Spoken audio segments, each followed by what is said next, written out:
Daşowuzda kärendeçileri bişmedik buğdoy ordurup yerine gowaçy ekdirýärler. Türkmen häkimetleriniň maglumatlaryna görä 13-nji iýulna güýdük buğdoy oragyny Daşowuz, Balkan vilayatlaryna hem başlany we ýurdun galan meýdanlaryna orag depginleri barha ýokurlanýar. Döwlet hiýetçiliginiň mediýanyň 14-nji iýulna beren maglumatynda Mara vilayatyna galla oragyna ilkinji zähmet ýeňişi gazanlany habar berildi.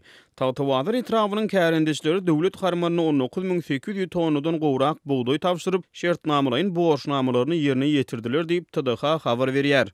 Neşriň tasdiklamagyna görä Mara sebiti boýunça ýam dänäniň 154 000 tonnadan gowragy taýýarlanyp günnelik ösüş 22,15 000 tonnadan gowrak boldy. Emma azatlygyň Daşowuzdaky çeşmesi ýurdun Demirgazyk welaýatyna eýýän buğdoy eklen meýdanlaryň bir toparyny bişmedik buğdoyuň orulup yerine gowaçy ekleýändigini habar berýär. Buğdoýlary bişmänkä orulanyň kärendeçiler şu ýylky suw ýetmezçiligi we wagtyny dökün berilmänligi sebäpli buğdoy ekip giýirdeji almakdan geçen bergili çykanlyklaryny aýdýarlar diýip Ynamdar Çeşme aýtdy. Howpsuzlyk aladalary sebäpli azatlygyň çeşmeti bilen gürleşen kärendeçileriň etraplary aýdylmaýar. Maglumat üçin aýdylsa Daşowuz welaýatyna şu ýyl 150 000 hektar meýdany buğdoy ekildi we plan boýunça kärendeçiler 300 000 tonna buğdoy hasylyny almaly. Emma bu plan welaýatyň dürli etraplaryna daýhanlar bilen gürleşen habarçylaryň maglumatyna görä o diýen real görünmeýär. Sebäbi ýyl gurok geldi, ekrançylyk ýaplaryna bolsa wagtyna suw göýberilmedi. Dökün we beýleki meseleler hem üstesine diýip kärendeçiler azatlygyň habarçysyna şertlerin öňkü ýyllara garany hem agyr bolanyny gurrun berdiler.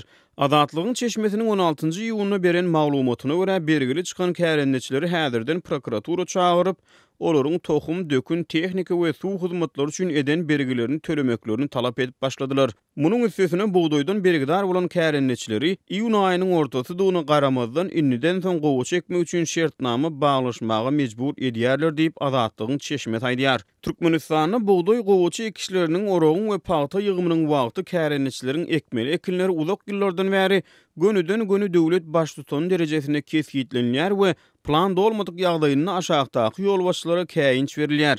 Käbir ýol başçylary wezipesinden boşadylýar. Ýöne bu ýagdaýda daýhanlaryň çekýän ziýany barada açyk gurrun edilmeýär. Azatlyk radiosy bilen anonim şertde söhbetdeş bolan 50 ýaşly owa hojalyk işgäri daýhanlaryň iş ýüzüni ard ederi ýerleriniň ýokdugyny aýtdy. Kärendeçiler bişmedik buğdoýy gysgaly ormak, buğdoý orulan meýdanlary inniden soň gowaçy ekmek barada buýruk berýän ýol başçylara garşy çykmakdan gorkup, diňe aýdylany etjek bolup çalyşýarlar. Sebäbi has beter güne düşürün öýdýärler diýip owa hojalyk işgäri aýtdy. Azatlyk radiosynyň habarçylary bilen söhbetdeş bolýan daýhanlar beýleki owa hojalyk hünärmenleri hem bu aýdylýanlary tassyk edýärler. Döwletiň paýtany satyn alyş narhy tas üýtgüwsiz galýar. Owalarda kärenne ýeri höwet edýän adam galmady.